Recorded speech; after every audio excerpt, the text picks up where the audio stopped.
لا شك أن محمدًا خير الورى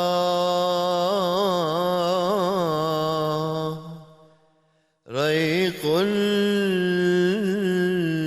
الكرام ونخبة الأعيان.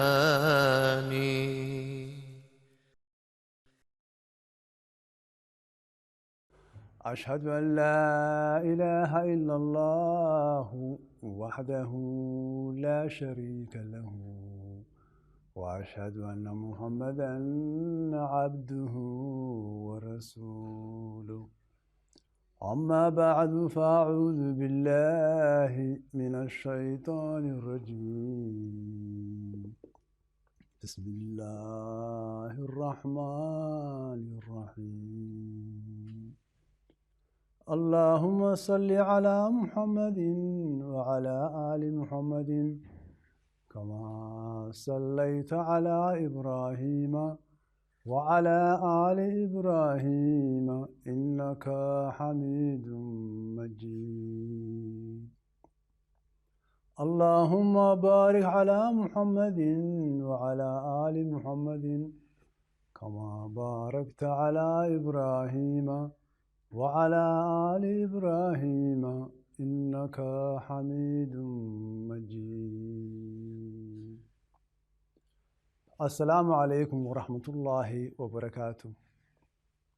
كسو دوادا برنامج كان نولينتا إسلامك.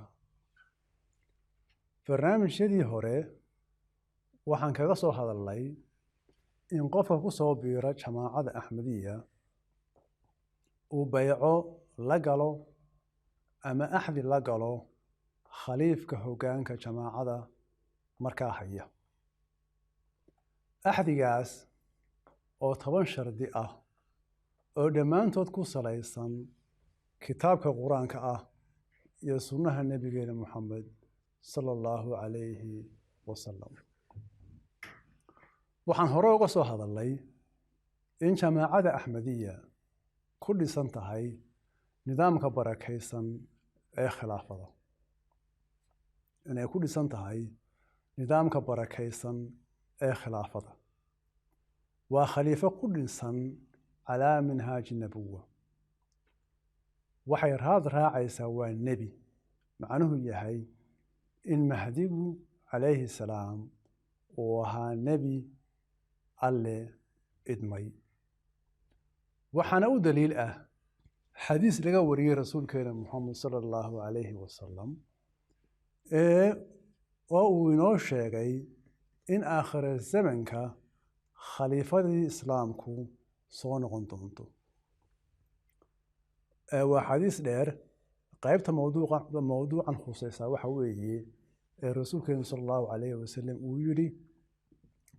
وحيري ثم تكون خلافة على منهاج النبوة. وحكى له أو أن ربا إنا إذن حسوسيو إن النبي محمد صلى الله عليه وسلم وإن قرادر دارمي إن أينو بيعو كقادنو مهديك عليه السلام مركو إيماد وحانو إنا أمري إن أينو قادنو أو أينو بيعك قادنو حتى هدي أي كلفيسو إن أينو كوغورغورنو برف جود كود سي أينو قادنو معنوه يحي دب كستا إن أينو أمرنو سي أينو أوغا قادنو بيعو أما أحدي ولقلو وايو خليف إيبي أهنا إمام مهدي. وحان رسولك صلى الله عليه وسلم يري فإذا رأيتموه فبايعوه ولو حبوا على الفلج فإنه خليفة الله المهدي. وحديث كان صار ابن ماجه. حديث كان عنه سنم كايدين شيغي وحوي haddii aad aragtaan ama la kulantaan mahdiga beeco ka qaata faidaa ra'aytumuuhu waa haddii aad aragtaan la kulantaan fabaayicuuhu beeca la gala oo beeca ka qaata walow xabwan cala faraj xitaa haddii ay kalifayso inaydin baraf guudkiis aydin ku gurgurataan si aydin u gaadhaan macnuhu yahay dhib kasta salimka idiin sheegay dhib kasta u mara oo gaadha sababtu maxay tahay fa innahu waxa uu yahay khaliifatullaahi almahdiyi waa khaliif alle oo mahdi ah marka waad arkaysaa in rasuulka calayhi salaatu wasalaam uu inagula dardaarmay in marka mahdigu yimaado aynu beeco ama axdi aynu la galno barnaamijkan iyo kuwa ka dambeeya waxa aynu kaga hadli doonaa shuruudaha beecada ama axdiga oo aynu faahfaahino si qof kasta u arko in ay ku salaysan yihiin diinta islaamka shuruudda koobaad waxay ahayd in ka ku soo biiraa uu ballan qaado inuu ka fogaado shirki waa alle oo cid kale la raaciyo ilaa inta uu ka geeriyoonayo waa shardiga u horeeya ee beecada in qofka ku soo biiro jamaacada axmediya uu ka fogaado shirki inuu alle u shariig yeelo ilaa maalinta uu ka dhimanayo waxaanay ku salaysan yahay muxuu ahaa shardigani kitaabka qur-aanka ah waxaa alla yidhi acuudu billaahi min ashaytaan rajiim ina allaha laa yakfiru an yushraka bihi wayakfiru maa duuna dalika liman yashaa waman yushrik billaahi faqad iftaraa isman cadiima waa suuradda waxa weeye annisaa aayadda 49 macnaha aayaddani waxa weeye alle ma dhaafo in loo shariig yeelo waase dhaafaa wixii aan ahayn in loo shariig yeelo qofkii uu doono yani alle ma dhaafo in loo shariig yeelo wixiise aan shariig yeel ahayn wuu ka dhaafaa qofkii uu doono ka alle u shariig yeelaa wuxuu ku kacay dembi aada u weyn mahdigu calayhi salaam wuxuu yidhi isagoo aayaddan fasiraya macnaha aayaddu waxa weeye in dembi kasta alle dhaafi karo aan ahayn in alle loo shariig yeelo waxa kale oo mahdigu calayhi salaam yidhi macnaha in alle loo shariig yeelaa ma aha oo qura in qofku caabudo dhagax iyo wixii la mida waxa kale ee uu yidhi waxa kale ee shariigu yahay buu yidhi in adduunyada loogu tiirsado oo loo aamino sidii alle loogu tiirsan lahaa loona aamini lahaa oo kale in qofku adduunyada isku halleeyo si la mid ah sida uu alle u aamino ee alle uu isugu halleeyo waxa kale oo alle qur-aanka ku yidhi waa suuradda luqmaan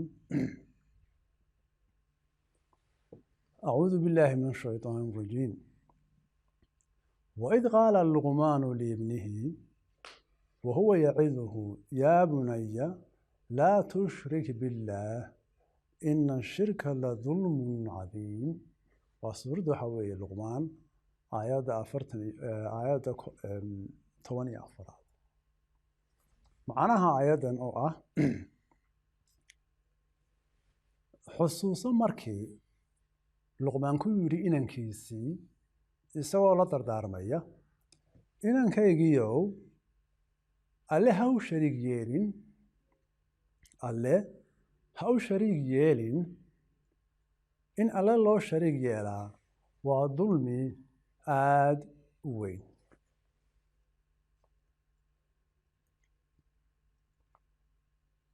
waxaa mahdigu yidhi calayhi salaam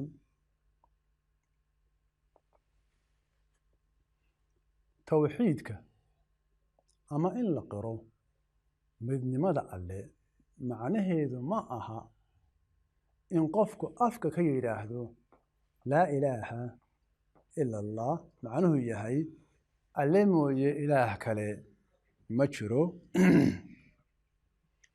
isla markaana boqolaal sanam ku haysto qalbiga su-aashu waxaa weeye sidee qofku isagoo qiray laa ilaaha ila allah oo carabkiisa uu ka qiray qalbigiisa uu u haysan karaa boqolaal sanam sidee carabkii qofka iyo qalbigiisu ay isu khilaafi karaan dhegayso mahdiga calayhi salaam wuxuu yidhi qof kasta oo isku halleeya qorshihiisa markuu wax qorsheeyo si la mid ah sida uu alle u tala saarto ee isugu halleeyo ama qof kale gargaar ka doona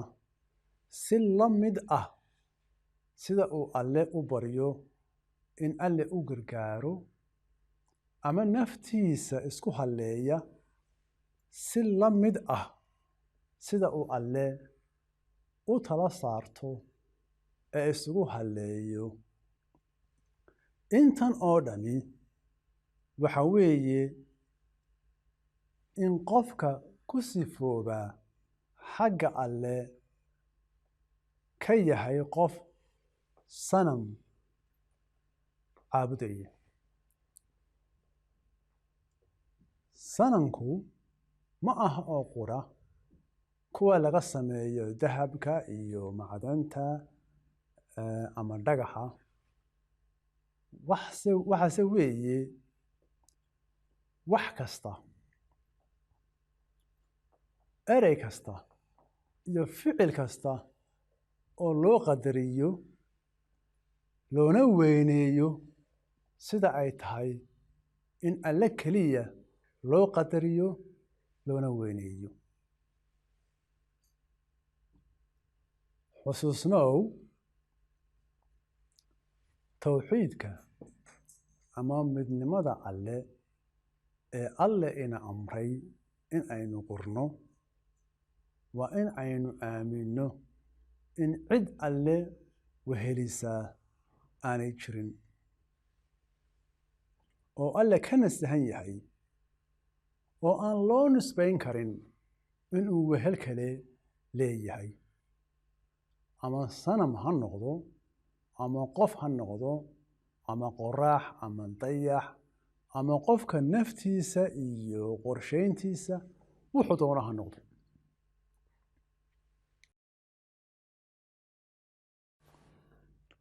waxa kale oo ay tahay in alle loo fahmo in alle cid awoodda la wadaagtaa aanay jirin cidna kuuma qaban karto qofna kuuma qaban karo waxaan alle ku qaban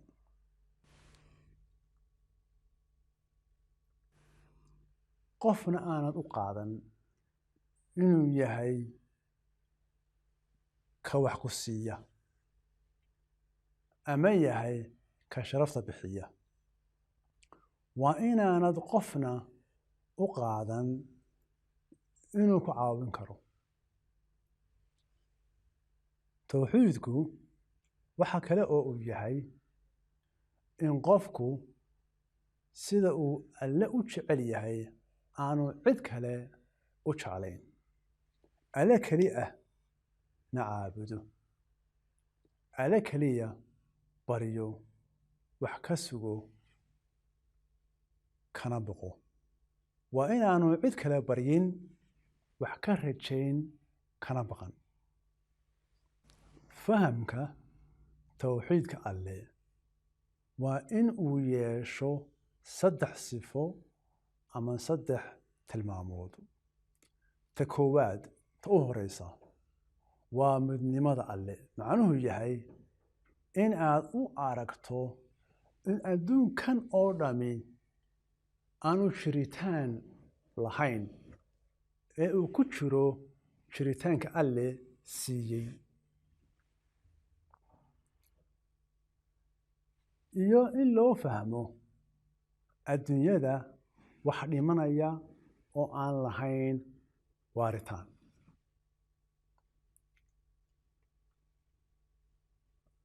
ta labaad ay tahay in uu yeesho fahamka towxiidka alle waa midnimada sifooyinka alle in rabbinimada iyo ilaahnimadu ay khaas u yihiin alle macnuhu yahay ciddii kale ama qofkii kale ee u muuqda inuu wax ku tari karo ama ku siin karo waxa ay ka mid yihiin nidaamka iyo qorshaha alle dejiyey yacni qofkii u muuqda inuu wax ku tari karo qof baa wax ku taray ama wax ku siiyey waxa ay ka mid yihiin nidaamka iyo qorshaha alle dejiyey waxay hoos imanayaan waxa weeye awoodda alle uu iyaga siiyey yacni ma laha awood u gaar ah oo iyagu ay wax kugu tari karaan ama wax kugu siin karaan ta saddexaad ay tahay inuu yeesho fahamka towxiidka alle ama midnimada alle waa midnimada jacaylka cibaadada iyo aaminka in aan cid kale loo qaadan in ay mudan yihiin in la jeclaado ama la caabudo oo qofku alle keliya jeclaado oo caabudo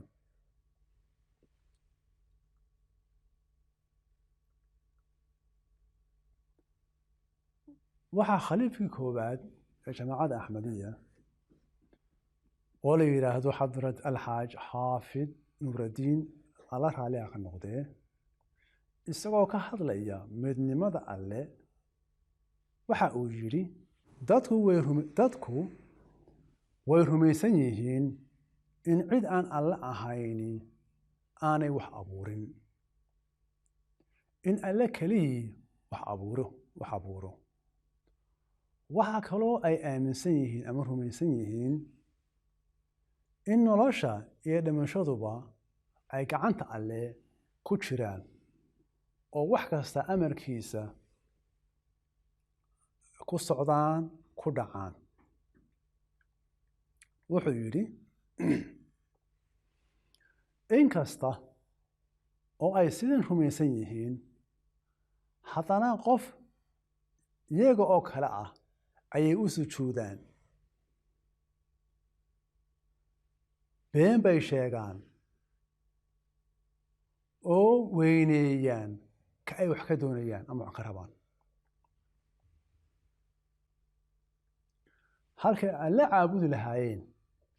ayay qof kale caabudaan waa markay qof wax ka doonayaan way ammaanaan qofkii bay aada u weyneeyaan ka dhigaan wax aanu ahayn sidii ay caabudayaan oo kale halkay alle u soomi lahaayeen buu yidhi ayay waxay u soomaan qof kale waa istus halkay alla baryi lahaayeen ayay qof kale baryaan oo weliba ay ugu daraan xoolo baryadan ay baryayaan ayay weliba wax kale ay ugu sii daraan xoolahooda qaar ka mid a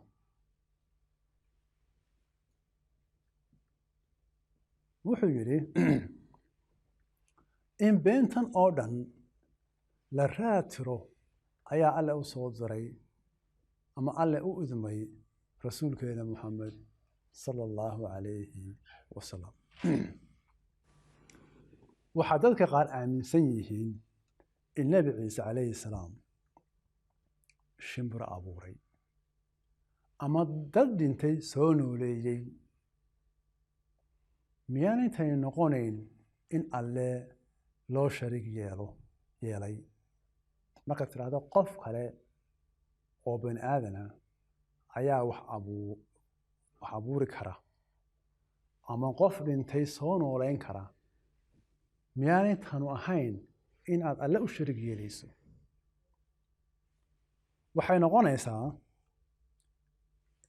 in cid kale oo aan alle ahayn ay wax abuuri karto wadaadadu waxay ku macneeyaan inuu ku abuuray idanka alle ama ku nooleeyey dadka dhintay idanka alle laakiin jawaabtu waxa weeye wax kastaa waxay ku dhacaan waa idanka alle weeye qur-aanka waxaa laynoogu sheegay xitaa caleentu inaanay geedka ka soo dhicin idanka alle la'aantii gacantaa ma dhaqaajin kartid ma socon kartid ma hadli kartid wax kastaa waxay ku dhacaan waxa weeye idanka alle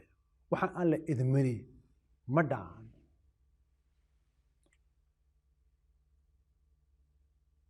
ta kale waxaa qur-aanka alle inoogu sheegay inuu keligii wax abuuro oo cid kale wax abuurtaa aanay jirin waxaa marka cad in kuwa yidhaahda nebi ciise ayaa shimbiro abuuray ama dad dhintay soo nooleeyey inay khalad ka fahmeen kitaabka qur-aanka yani awoodihii alle gaarka u ahaa ayay waxay siinayaan qof bani aadana markaasay daliil ka dhigayaan alle ayaa u idmay alle cidna uma idmin marka qur-aanka iyo axaadiista la raaco alle cidna uma idmin abuurka alle wuxuu qur-aanka ku yidhi keligii baa wax abuura